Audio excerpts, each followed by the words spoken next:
Amados, nós propusemos aqui aos irmãos, ainda no início do ano, talvez um pouquinho depois, que nós falaríamos aqui uma série de mensagens intituladas As Coisas Fundamentais e as Coisas Complexas a respeito do Evangelho.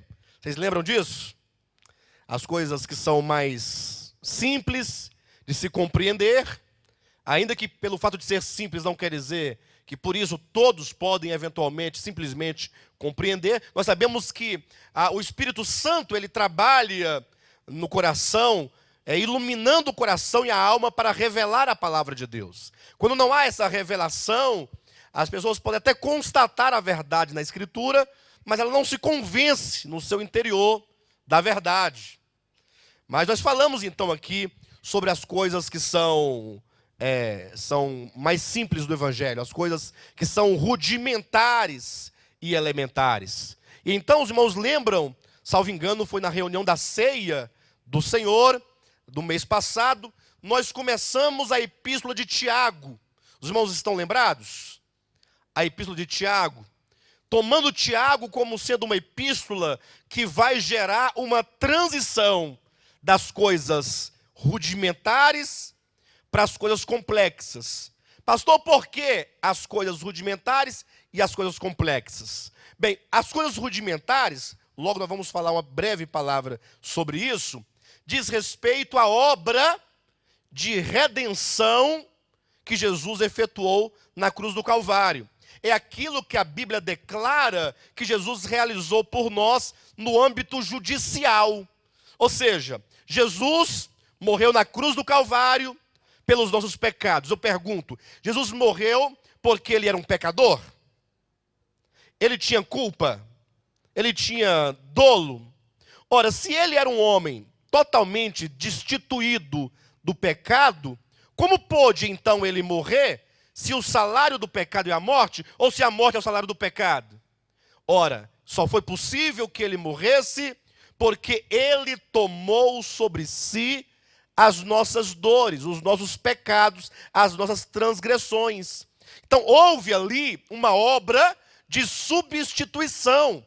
Os nossos pecados foram colocados sobre ele, de sorte que as nossas culpas, que atraíam de Deus toda a penalidade, as consequências daqueles pecados, semelhantemente recaíram sobre Jesus.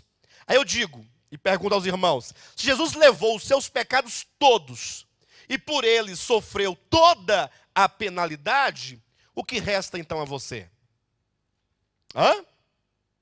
O que resta então a você? Você resta o quê? O perdão, e resta então a vida eterna. Então, afirmar que Jesus pagou o preço pelos nossos pecados é afirmar que ele adquiriu para nós a nossa salvação. A salvação nunca é adquirida por obras. Fica aí um desafio para vocês todos, para os pastores todos, teólogos todos, para os eruditos todos da Escritura. Em nenhum lugar da Bíblia você vai encontrar sequer um versículo que diga que a salvação é por obras. Sequer um versículo. Se você encontrar, não deixe de me procurar e falar, pastor, encontrei um versículo que diz que a salvação é por obras. Lógico, o livro de Tiago traz alguns textos um pouco tensos, né?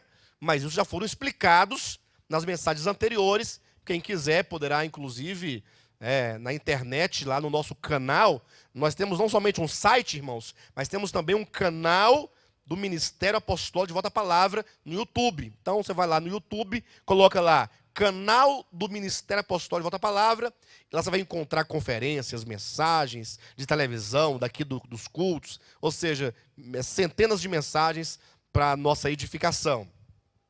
Mas veja então, afirmar isso, entender a salvação como um dom de Deus, isto faz parte das coisas elementares. Quantos aqui já entenderam que Jesus pagou a sua salvação e então se entende como uma pessoa salva em Jesus? Levanta a mão. Muito bem. Então agora, a complexidade é daqui para frente. Você está salvo. em Jesus. Mas se encerra aqui o Evangelho?